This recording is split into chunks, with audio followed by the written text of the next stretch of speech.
ভারতের প্রধানমন্ত্রী কাফের, আমাদের স্বরাষ্ট্রমন্ত্রী কাফের, হিজবুত তাওহীদের ফতোয়া অনুযায়ী বাংলাদেশের প্রশাসনের সব লোক কাফের।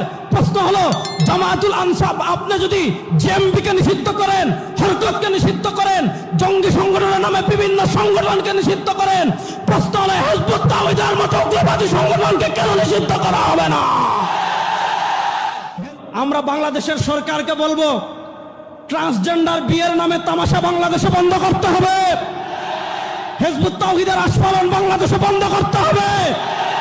কাদিয়ানীদের আস্ফালন বাংলাদেশে বন্ধ করতে হবে। সাহাবা সমালোচকদের আস্ফালন বাংলাদেশে বন্ধ করতে হবে। আল্লামা আহমদ শফী দুনিয়াতে নাই, আল্লামা মহিবুল্লাহ বাবনগরী দুনিয়াতে আছেন। আল্লামা জুনায়েদ বাবুনগরী নয়, তার উত্তরসূরিরা এখনো বাংলাদেশে আছে।